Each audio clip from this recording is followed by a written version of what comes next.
What happens when a beloved artist sits down for what should be a simple interview and walks out in front of millions of viewers?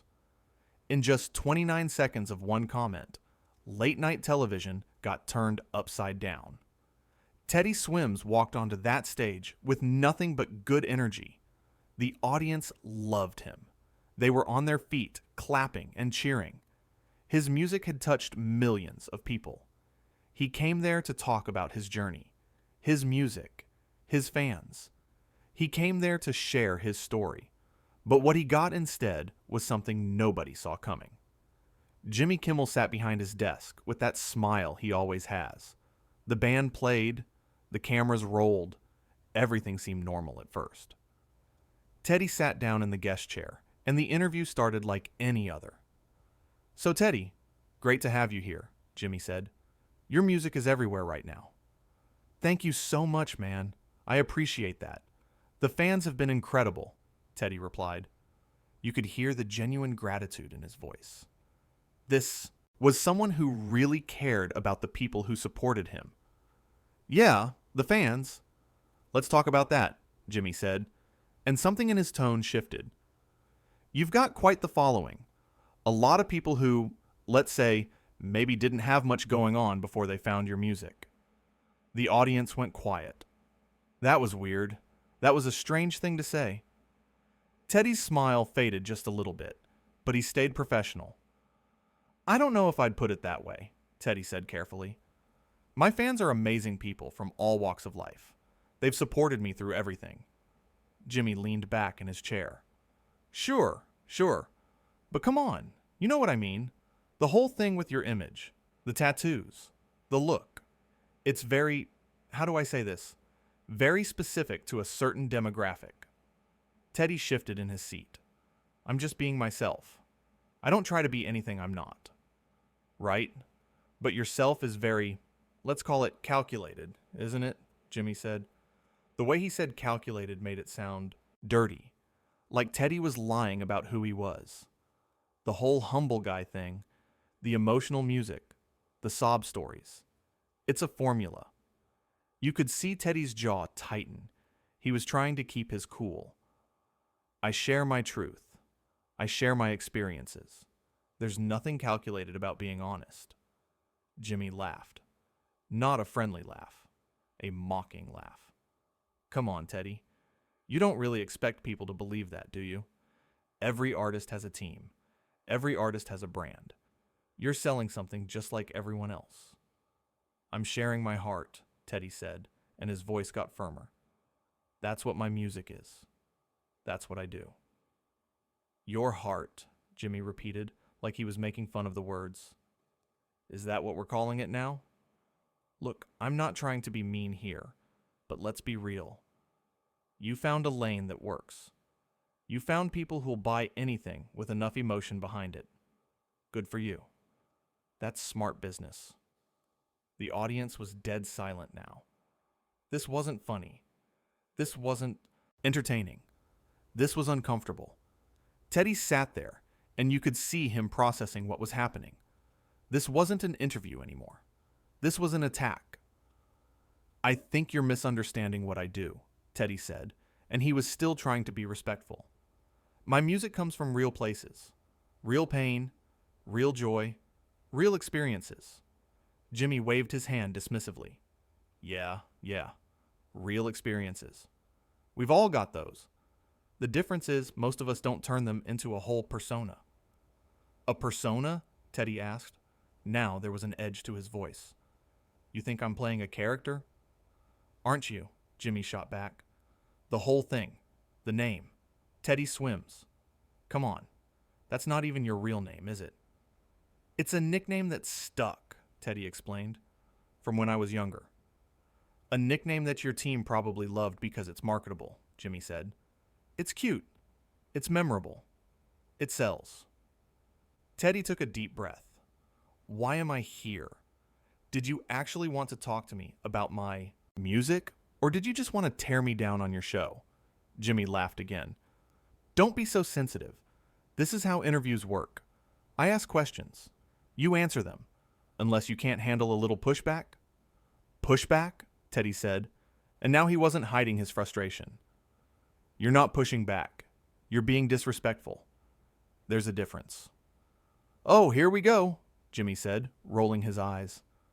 I'm being disrespectful because I'm not kissing your feet like everyone else does. This is exactly what I'm talking about. You artists today, you can't handle any criticism. Criticism would be fine, Teddy said. Criticism would be asking tough questions about my music or my choices. What you're doing is different. You're making assumptions about who I am. You're calling me fake. You're insulting my fans. Jimmy leaned forward. Your fans. Let's talk about them again. Because honestly, Teddy, and I'm just being honest here, a lot of them seem pretty lost, pretty desperate for something to latch onto.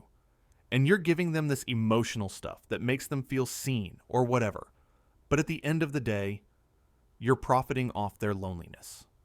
The audience gasped. Someone actually gasped out loud.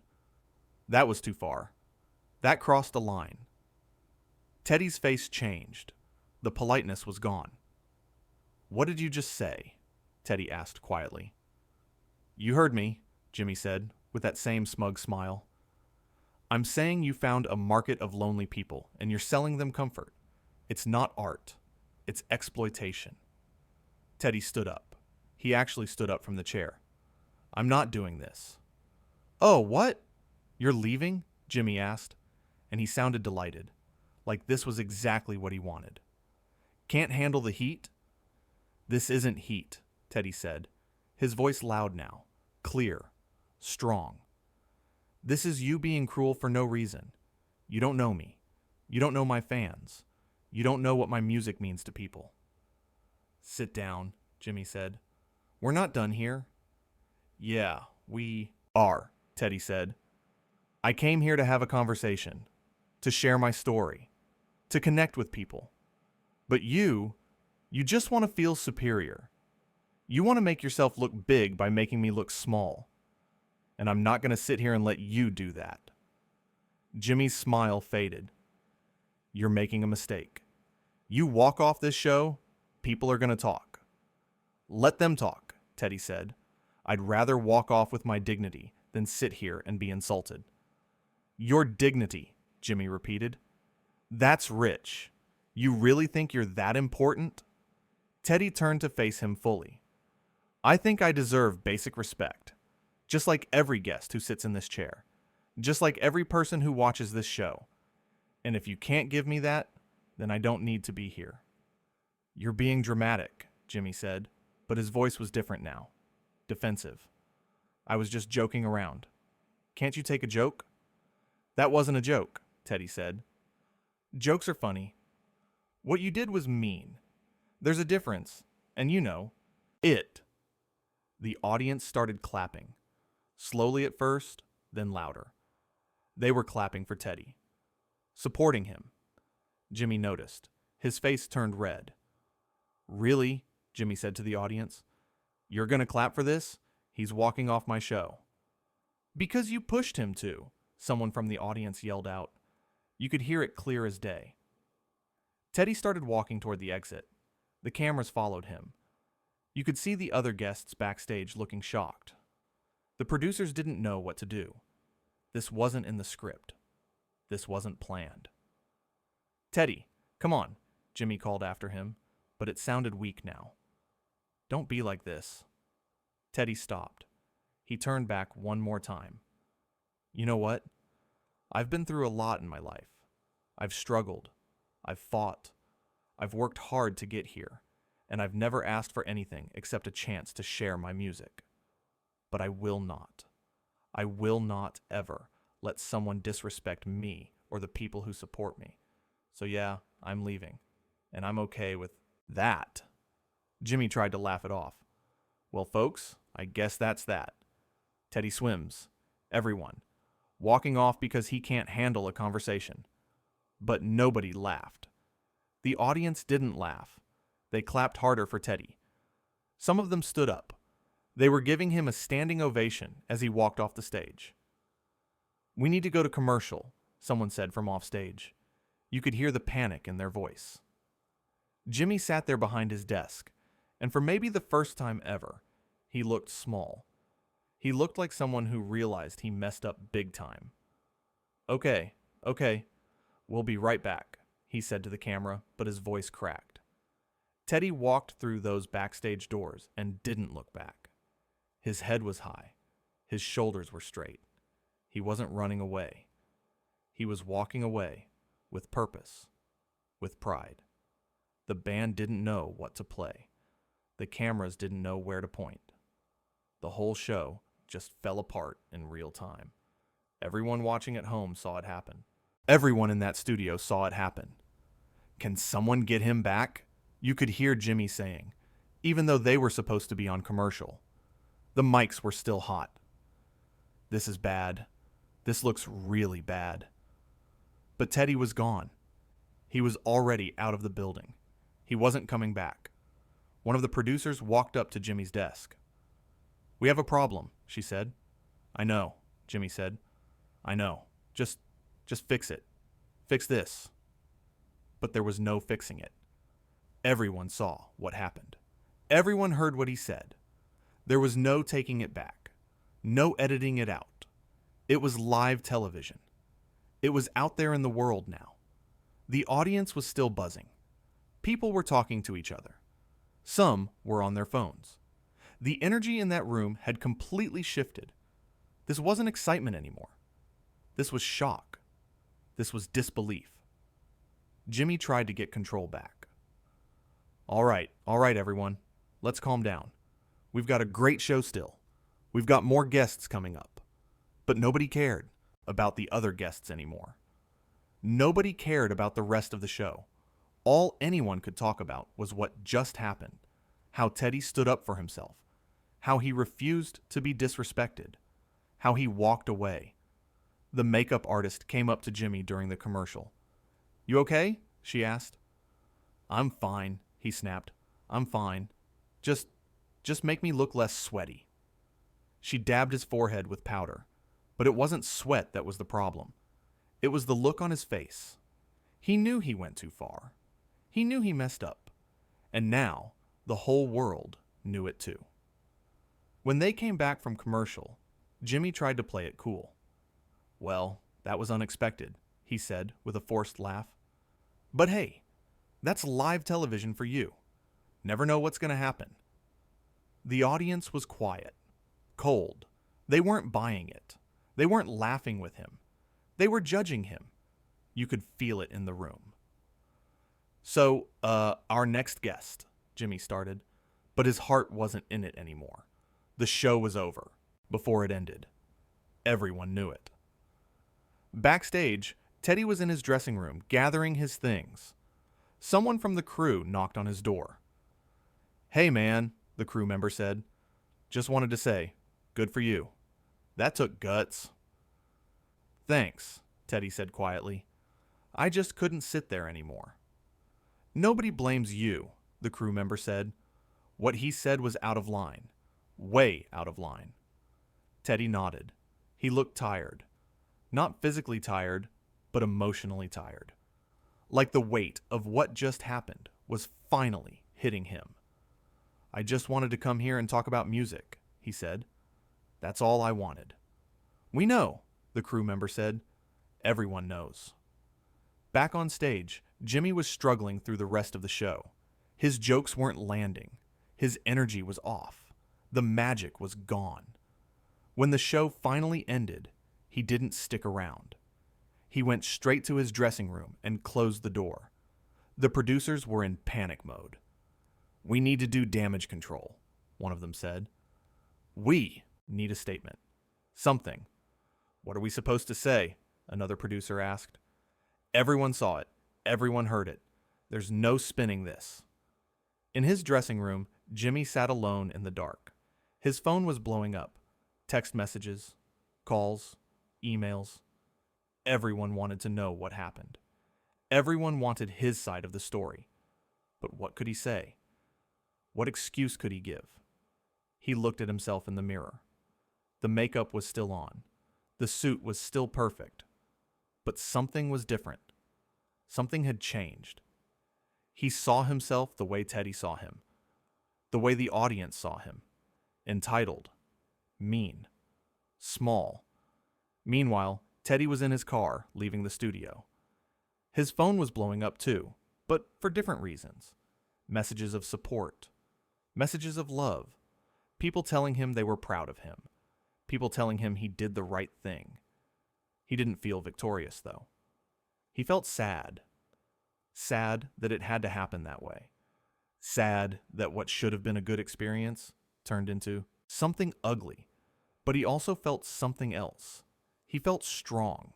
He felt like he stayed true to himself. And that mattered more than anything. The internet exploded. Within minutes, the video was everywhere. People were taking sides. But mostly, people were on Teddy's side. They saw what happened. They heard what was said. And they knew who was in the wrong. Comments flooded in. Teddy handled that with so much class. Jimmy crossed the line. Mad respect for walking away. That took courage. The support was overwhelming, but there were also people defending Jimmy. He was just joking. People are too sensitive. This is what happens when you can't take criticism. But those voices were drowned out by the majority who saw the truth. In newsrooms across the country, producers were scrambling. This was a story now, a big story. Not just entertainment news, but real news. A guest walking off a major late-night show. That doesn't happen. That's not supposed to happen. Talk show. Hosts on other networks were preparing their own segments. What would they say?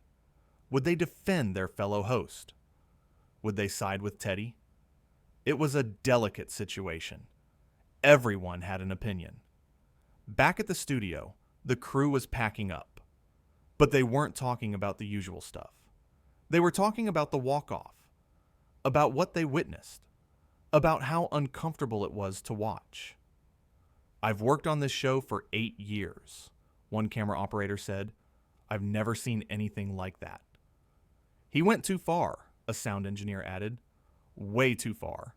You could see it on Teddy's face. The man was hurt. And he had every right to leave, another crew member said. Nobody should have to sit there and take that. The general consensus among the people who worked on the show was clear. Jimmy messed up. He let his ego get in the way. He forgot that his guests are people with feelings, people who deserve respect. In living rooms across America, families were talking about it. Parents were using it as a teaching moment with their kids. See, that's what you do when someone disrespects you. You walk away. You don't let people treat you badly. Friends were texting each other. Did you see that Teddy Swims interview? Jimmy Kimmel really showed his true colors tonight. I have so much respect for Teddy right now. The conversation was everywhere. Social media was on fire. Trending topics. Hashtags. Think pieces being written in real time. Everyone had something to say. Music journalists were already writing their articles. The night late night went too far. Teddy Swims takes a stand. When banter becomes bullying. The headlines wrote themselves. And through it all, Teddy drove home in silence. He turned off his phone. He needed a minute to process, to breathe, to think about what just happened. It felt surreal, like it happened to someone else. But it didn't. It happened to him. And he handled it the only way he knew how. With honesty. With the integrity. With respect for himself and his fans. That night would be remembered. Not because of a funny joke or a viral moment or a great performance, but because of what it revealed. About respect. About dignity. About standing up for yourself when someone tries to tear you down. The show would go on. Jimmy would come back the next night. But something had shifted. People saw behind the curtain. They saw what happens when a host forgets that their platform is a privilege, not a right. When they forget that guests are doing them a favor by appearing. When they forget that basic human decency should never be sacrificed for a cheap laugh, or a moment of superiority. And Teddy would be fine. Better than fine. Because he proved something that night. He proved that success doesn't mean you have to accept disrespect. That fame doesn't mean you have to tolerate being treated badly. That sometimes the bravest thing you can do is walk away. The studio lights went dark. The audience went home. The crew clocked out. But the impact of those 29 seconds, those words that crossed the line, would last far longer than one night. It would become a moment that people referenced, a moment that people remembered, a moment that mattered. Because in the end, it wasn't about a late night show or a celebrity feud or viral content. It was about something deeper. It was about how we treat each other, how we speak to each other, how we value each other. And on that night, in front of millions of people, Teddy Swims showed everyone what it looks like to value yourself enough to walk away from a situation that doesn't serve you. He didn't yell. He didn't curse. He didn't make threats or throw things or cause a scene. He simply stood up, said his piece, and left. With dignity, with class, with his head held high. And in doing that, he reminded everyone watching that you don't have to fight every battle. Sometimes the strongest thing you can do is remove yourself from the battlefield entirely. The cameras captured it all. Every word, every expression, every moment of tension building until it finally broke. And now it existed forever. A reminder of what happens when respect is forgotten, when empathy is abandoned, when someone decides their platform gives them permission to be cruel. But it was also a reminder of something else, something better, that there are still people who won't compromise their values, who won't sacrifice their integrity, who won't sit quietly while someone tries to diminish them. People like Teddy, people who understand that sometimes walking away is the most powerful statement you can make. The night ended, but the conversation was just beginning. And somewhere, Teddy Swims sat in his home, surrounded by the people who loved him, knowing that he did the right thing. Not the easy thing, not the expected thing, but the right thing. And that was enough.